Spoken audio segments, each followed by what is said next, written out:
welcome to Section 420, Talkin Yankees. Well, I decided to go with the short sleeves. Again, we're having this kind of warm winter. And again, if you're in the New York area, especially in the New York City area, I'm sure you've been hearing the chimes of Mr. Storfy going around. Well, no, that's not a mirage. Actually, Mr. Storfy has been going around. So getting close to the baseball season, but we're still in spring training. So I'm going to use this episode to just kind of look at the team, at least 10 games in for the Yankees in terms of spring training games played. This is kind of where they stand, kind of who's hot, who's not, some of the big stories going around, maybe some of the injury updates that maybe not too sure of.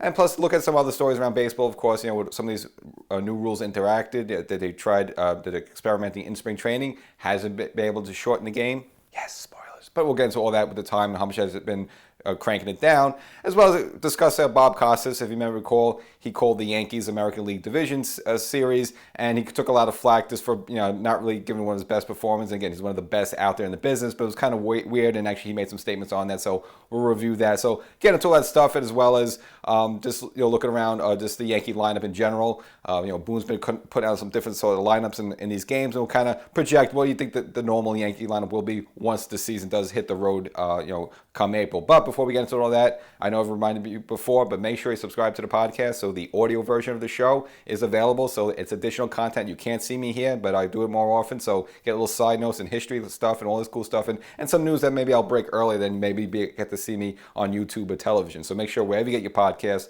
Section 420, Talkin Yankees, the podcast, subscribe, crush it, and get notified when new content comes up.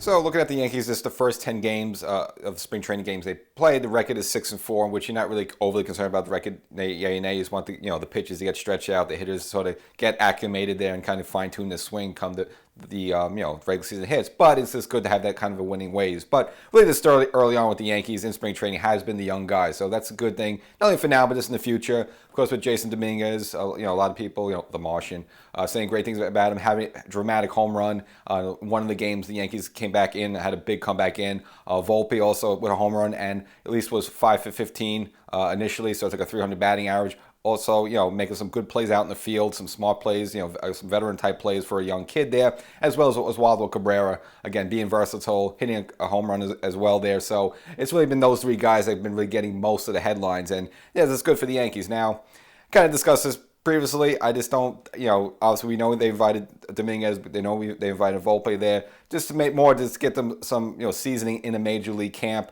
It doesn't seem like they would be with the Yankees to start the season just because, it doesn't seem like they maybe give them one more year in the minors and then by next year get them ready to go, or at least get them a couple of months in the minors and then maybe they'll be called up later in the year. But right now, the way they're playing in spring, they're opening a lot of eyes and it looks like they're almost ready to go now. But it's just based on the Yankees' moves during the offseason, it just doesn't seem the Yankees are going to go that way. And again, they gave the $6 million arbitration deal with IKF to keep him over for one more year, as well as settled with Gleyber Torres with 9 point, almost a little under $10 million in change. They had settled with him as well. So it doesn't seem like the Yankees are going to look to move them. So if that's the case, you're looking at Gleyber and IKF there to start the season. But I'm sure a lot of Yankee fans, just based on what we've seen in spring so far, they'd probably rather have Volpe and they'd rather have at least maybe Peraza or someone else getting more time than IKF and Gleyber Torres, who, look, we got to look at those two. We know what they are. We probably we've seen the ceiling for Gleyber Torres and we've seen the ceiling for IKF. So so you're looking at next season, it's not the most exciting thing in the world for those two to be there. You're more curious and excited about, the unknown factor of a Volpe or, how far can Jason Dominguez go. Now with Dominguez, I'll say of all the young infielders, and of course Dominguez, I don't think Dominguez would be in the mix here just because he's an outfielder and the Yankees are pretty much stacked there. So even if he has a stupendous spring training, rest of spring training, I think he's starting in the minors. Now, I think possibly Volpe, Peraza, they could maybe work their way in the fold if they continue to be this impressive, and if IKF and Gleyber just kind of hover around there a little bit, maybe there's a way that there's a roster spot opens up for them. Now, could be possible. A couple of big major injuries. One of them for the Los Angeles Dodgers, Gavin Lux. With Torres ACL, so he's definitely out for the season. So that could be a situation where maybe they would want to bring in a Gleyber Torres or an IKF as this kind of a stopgap solution. You also have Brendan Rodgers from the Colorado Rockies. having a shoulder injury. And basically, he's going to be out pretty much most for 2023. If not, he's not going to come back till September. So they too might be looking for an infielder. So perhaps, maybe, if the Yankees find a way to trade Gleyber or IKF to one of those teams, or maybe get rid of them both, then that would open the door to a Volpe, and then of course a Peraza as well, at least on the infield there. So let's see, that'd be the only way it would happen. Now, Cashman was asked about that. He kind of mentioned that you don't really see trades in the spring training until maybe the middle and end of it. So you still have probably another week or two, or maybe 3 weeks before maybe the Yankees even considering those type of moves. But if these young guys keep impressing, it would maybe influence the Cashman, maybe be a little bit more aggressive there. But for at least for now, if I had to predict, you're probably still looking at Gleyber Torres and IKF being there in the Yankee opening day roster there, and Volpe and Peraza are probably going to be the odd man out. Now, obviously with Oswald Cabrera, he gives the Yankees so much flexibility because now he can play pretty much almost all the infield positions, but he also plays some outfield. So I would definitely expect Oswaldo Cabrera, and plus a switch hitter, which you always love that, be with the major league team. So probably the three odd men out, and it's going to frustrate Yankee fans, is going to be Volpe, Dominguez, and probably Peraza, at least on the outs, at least for the start of the season, and then we'll see where it goes. At some point during the season, if Gleyber gets hurt, not saying you want to wish for anyone to get hurt there, but if they have an injury that or IKF, then that would probably open one of the doors for the young guys. Or if we get to the trade deadline, maybe the Yankees decide to move Gleyber somewhere else, then of course that opens up the doors. But again, for Volpe, especially him, this defensively and offensively, there's just a lot to like there. But you also got to temper your enthusiasm a little bit. Again, this is spring training. He's not.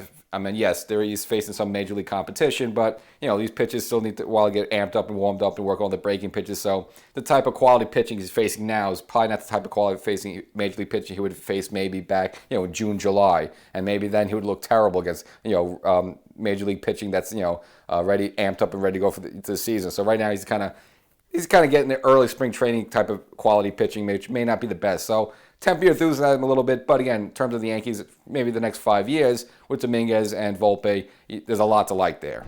Now, the Yankees have been lucky, unlike the Dodgers, no devastating injuries like the Garen Lux injury. But the Yankees, a couple of Yankees did get dinged up in mainly, I guess probably the biggest one in terms of, of all the biggest names, will be Tommy Kahnle, and the Yankees brought him back on a 2-year deal. It was with the Yankees go around a couple of years ago.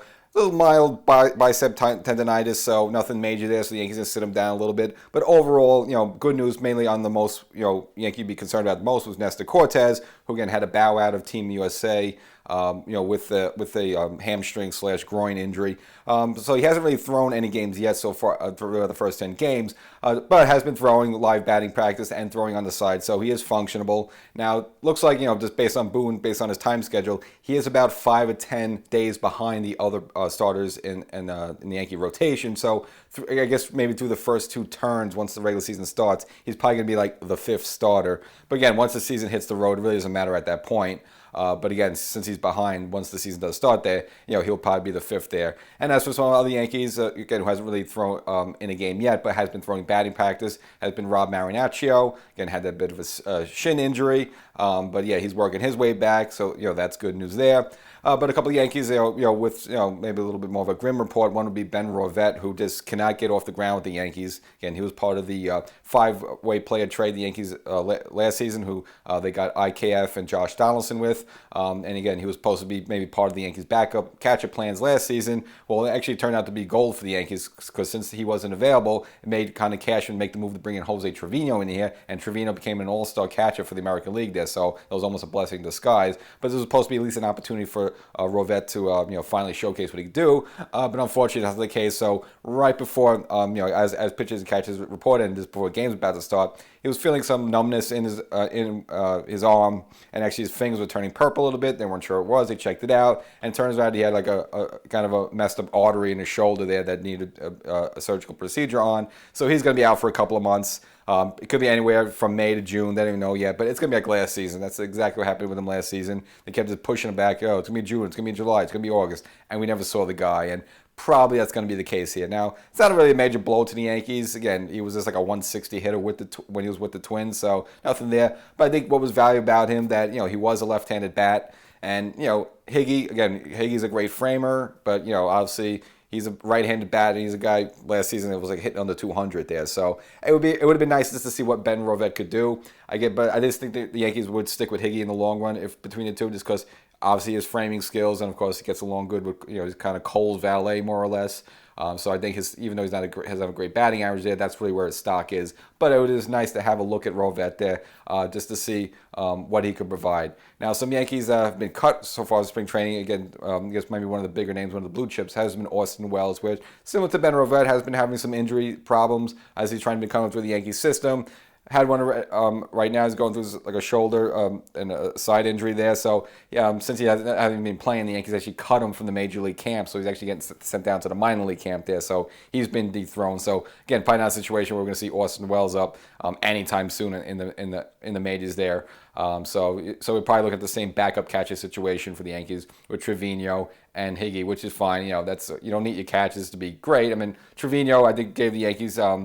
Early on, he was a much better offensive player. I think he wore down as the year went on. But again, as long as they frame the pitches as they were last season, again, Jose Trevino, one of the best framers in the game. And again, that's what really immensely helped the Yankee starting rotation last season. And I think this Yankee rotation this season is going to be much better. So I expect the Yankee staff, again, to be even more efficient and more stingy on the opposing hitters.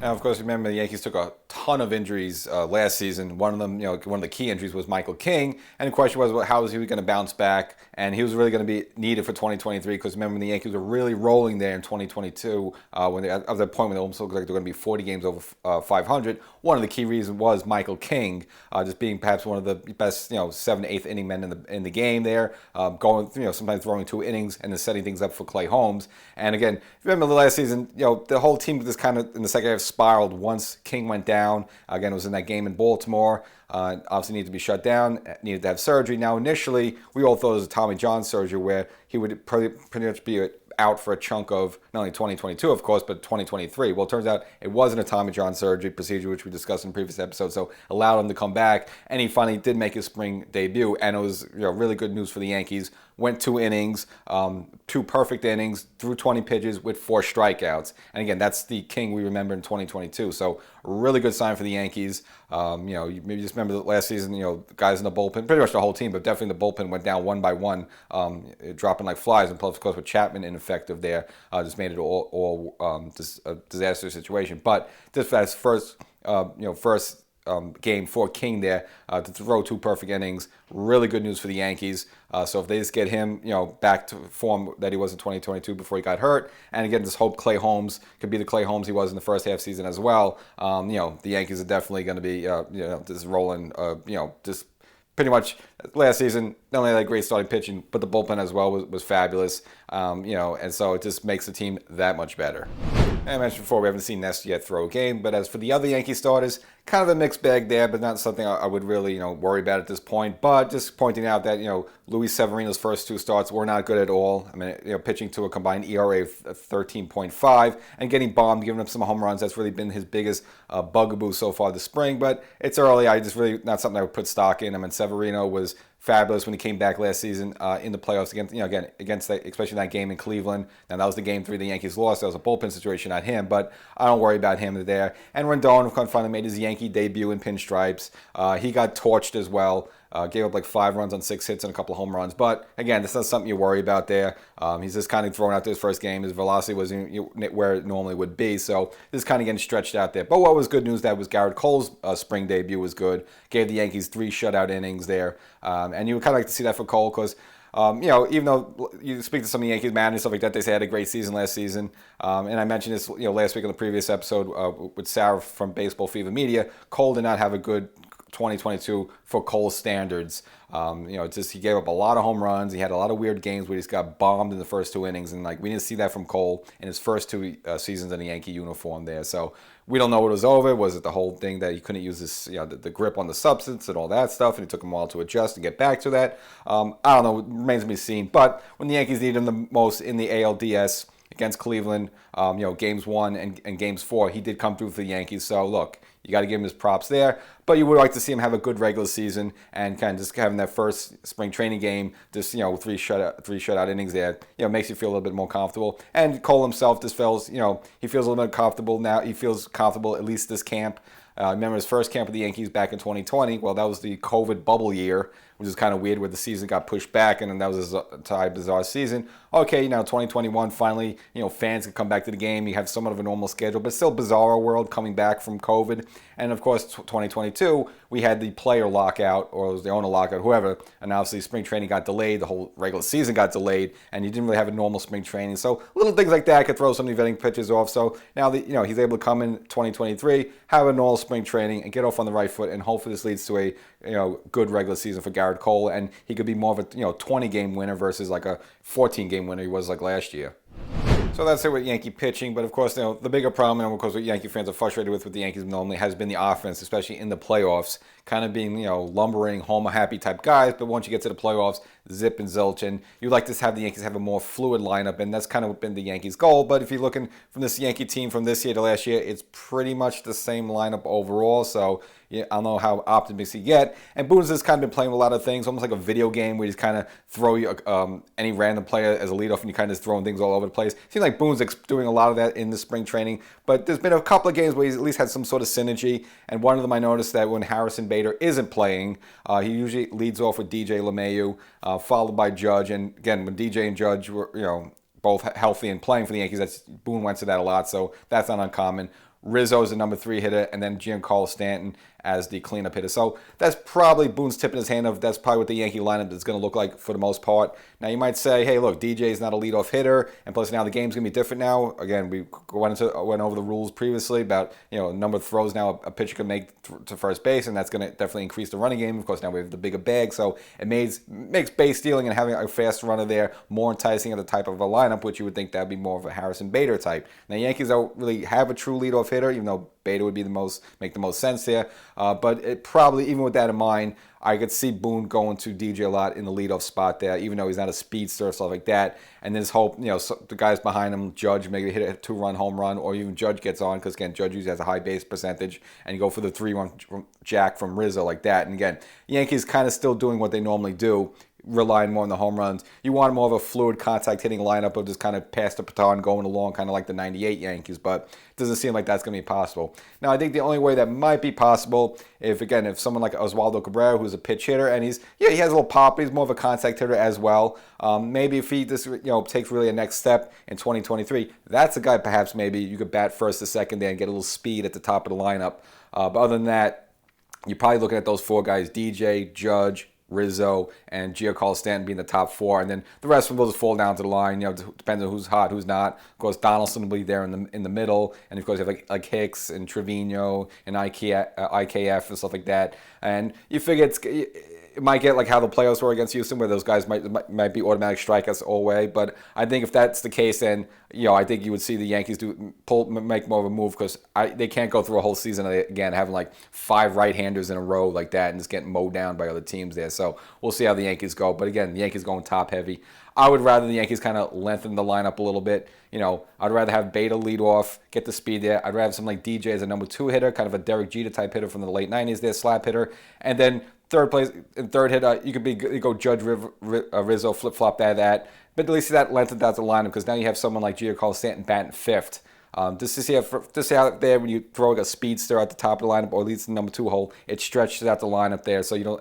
So by the end, you don't have like 5 knuckle draggers, right-handed power hitters just getting striking out there. So I like to see that. So we'll see where it goes like that. And again, we'll see how this Yankee team looks once the season started. Again, maybe Cashman makes a move here or there for somebody, whether it's in the infield or outfield, or who has more speed at the top of the lineup. But other than that, I don't think the Yankees are going to be base stealing demons, even all with these new rules being enacted. Now, there's part of you that thought that maybe Brett Gardner would coming back, and maybe the Yankees thought that as well. But finally, it turns out that he's officially not going to come back to the Yankees. So, as you may know, that Gardner had his locker in Tampa next to Aaron Judge. Now, last offseason, they weren't sure if they were going to bring Gardner back, so they actually kept that locker empty, surprisingly. But I guess now that it's official that Gardy won't be back, they actually now filled up that locker with, I guess, the next veteran player, which, crazy enough, is Aaron Hicks in terms of who's the most veteran player on the team. Again, been with the Yankees since 2016. So Hicks will now be sharing a locker alongside Judge here. So if you had any prayer or hope that Brett Gardner was come back, it's probably officially quashed, and he's probably done with baseball there. But nevertheless, just worth mentioning Hicks. Again, this was going to be an important bounce back season with him. Now, we have seen him one home run with him already. Looks like he's changed his stance a little bit. Just kind of holding his hands back there. So maybe he tweaks something in the offseason, and hopefully, it leads to some sort of success. Now, he did play 130 games for the Yankees last season, so relatively he was able to stay healthy, but he was just terrible, and it's like an automatic out for most of the season. The 2 seasons before that, he only played like 50-something games and 50-something games. Now, one of that, of course, was we were in the shortened COVID season, so you can't blame injuries on that. But he did come back from injury in 2019, was hurt for 2021, and again, his body's taking a beating. So let's see what the Yankees can get for him. He still has 2 years left on his deal, so he's not someone who's tradable, and he hasn't really shown some sign that anyone would want him. So, he would have to have like a great spring training or a great remaining of it to maybe package him in a deal. Don't see that happening, but at least happy to see Hicks get a home run there. And again, if he could get going, as I mentioned in the previous episode, he'll be a good sleeper for the Yankees. Someone, if he's at the 8th, or he'll probably be like a 7th, 8th in the batting order there. Maybe pitchers not paying attention to him. They think he's kind of shot. He's washed up a little bit. But again, he still has some pop in his bat. Switch hitter with power. Maybe he could surprise some people. Again, this was going to be the season that all the funky new rules, as you mentioned before, the bigger bases and all that stuff like that. Well, of course, now there's going to be more clocks out there for the pitchers going to be timed, the batters going to be timed. So baseball kind of looked into it, at least the first 4 games, which included 50 games in the Grapefruit and Cactus League, to see did all these new rules with the pitch clock and all that stuff reduce the time of game. Well, it turns out it did very slightly. So again, through the first 4 days of spring training, they did an average test, and it looks like the average game was 2 hours and 37 minutes. Well, it's still kind of long there, but compare that to a year ago, the average of the first of 4 days of spring training with the same amount of games was 2 hours and 50 minutes. So they shaved about 13 minutes off the average time of game. So pretty good sign for in that regard there, that some of the stuff is working. And surprisingly, yes, the umpires have been enforcing it. I thought they were kind of not, and just kind of laid back a little bit, but we had seen situations. We saw a spring training game end on a pitch clock violation, which turned out to be a ball, which ended up walking in a winning run. Now, if something like that happens, in the regular season, but especially in a playoffs or a World Series situation, that would be disastrous for the game of baseball. So I don't know how they're going to work around that. Maybe they take the pitch clock stuff off during the playoffs or something like that. Probably not, but you're going to have to, because you have a situation where a game ends on a walk like that because of the stupid clock violation. That's going to be really tough, for them to baseball to sell to fans like that. And of course, if you're a football fan, we just had this Super Bowl that ended on again, it was a holding call, but again, it was a very ticky-tack type of thing, and just, really upset fans. And you have this big, great game, 35-35, closing minutes, and you have a penalty, pretty much helping decide it. So I don't think baseball wants a situation, so we'll see how it works out. But baseball's been forcing it, and so if you want to look at it, and again, at least through the first 50 games combined in those 2 leagues, it has reduced the time of the game. Now, on average, they say as this spring training goes along, usually the game time increases, and that's kind of understandable because you can have more substitutions, mainly because usually the marquee players, the judges of the world, early on, maybe they just get one at bat. Then as the middle part of the spring training goes along, they'll maybe get 2 or 3 at bats in the sit out. Once spring training comes to an end, they pay this up there for 1 at bat, and that's it. So you're going to probably see a lot of substitutions, a lot of pinch runners, a lot of bullpen guys being used. So you can understand why then the time of the game will be increased as it goes along. But at least the sort of nucleus of what they're looking for right now, it has been working. So that's good news there. And really why baseball wanted to do this is that it wasn't really the blowout games, like a game that ends, 10-9. Well, you can understand why that game's like 3.5, 4 hours. 10-9, a lot of offense. Baseball was having a problem where you had a lot of games that were just like 2-1, 4-2, taking like 3 hours, which is like, all right, you only have like 3 or 4 runs. Why is this game taking so long? So that was the nightmare situation for baseball that they're trying to mitigate there. And if you want to talk about the hitters, again, also one of the new rules is that no more shifts in terms of the infield there. The Washington Post ran a story and did some analytics, and they too that see a lot of batters have increased their batting average. So the shift in terms of creating more offense for the game, that has worked as well. So these new rules, you don't like what you say, but they are achieving the goals of shortening the game and increasing offense to make the game more excitable.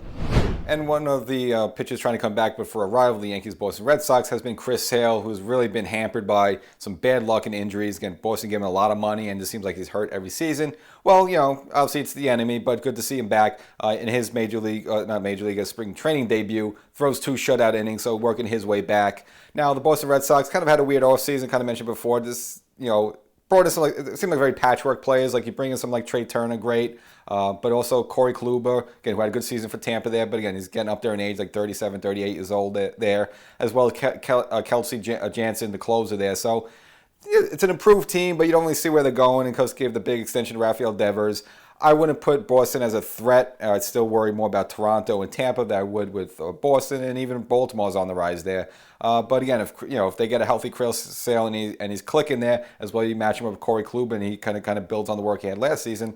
They are a formidable opposition for the Yankees there in the AL East. It just seemed the Yankees had some easy wins against last season because Boston was just overall terrible. But they're going to bounce back a little bit. So it's the AL East. It's probably going to be tough. Probably all the teams are going to be over 500. So kind of affects the Yankees there. You always want a team like to be a team like a Baltimore or Boston to be terrible, so you get some easy wins against them in your division. But it's not going to be the case. So again, the Yankees really got to get focused against these AL East teams there if they want to repeat as AL East champions.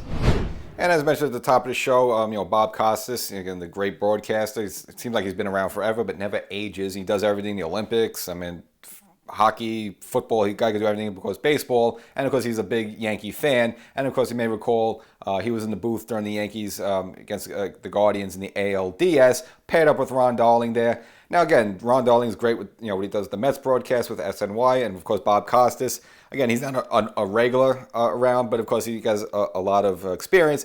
But again, there was a lot of complaints you may recall about him during the broadcast of those two, where he was talking too much, he was evangelizing too much, he wasn't letting the game breathe. Even Mike Francesa, if you listen to his podcast, has told Costas to shut up, basically. He was just talking too much and just kind of ruining the game, ruining the viewing experience. Well, Costas himself admitted on the Club Random, it's a podcast by Bill Maher as well, a lot of podcasts going around, especially this one. But anyway, nevertheless, admitted that he didn't have his A game during the whole 5-game series there, and he wasn't really sure what the deal was. But again, he never really worked with Darling directly in that way, and I guess this didn't have a good workflow. But if you remember, during the whole thing, it was kind of weird. Like, he mentioned the Yankees hadn't won a World Series since 2000. Well, no, they won in 2009. And again, he's a Yankee fan, and you got a guy's like an encyclopedia thesaurus. He knows everything. How can you miss that one? And he would just kind of just tell all these like random stories out of nowhere, and during a crucial part of the game there, and just a little distracting like that. So, it's just kind of interesting. And also to go to show that, look, you could be someone like him on top of your game, and just maybe once in a while you have a clunker out there, and you could be a Garrett Cole, and sometimes you just have a clunker. So that's the state of the New York Yankees during this, I guess you would say, the first third of spring training with the team. Again, the young guys shining there and, giving you hope not only for the future, but you want to see possibly with someone like Volpe be in the Yankees' cards at some point during the season. Seemed like, I'll see more him than Jason Dominguez there, but we'll see how that goes along. But you just want to make sure that, the Yankees stay healthy, have no major injuries. As mentioned, Nestor Cortez, a big cog there in the starting rotation. You want him to finally, throw some games in maybe towards the end of spring training and then be lined up to start the regular season. You just want to make sure that hamstring and that groin is good there. So that's something to keep an eye on for the Yankees. And of course, you just look at some other players that need to have a bounce back. Again, Aaron Hicks, at least with one home run so far. You like to just maybe launch a few more, just have you feel more confident in. And you like to see Donaldson get it going there, because so far it hasn't been good there as well. You need Donaldson and Hicks to come back there. Strong. The Yankees need a good bounce back season for them. So that's the episode, Section 420 Talkin Yankees. And again, not only have this visual, but you also have the audio version of the podcast. Make sure you subscribe.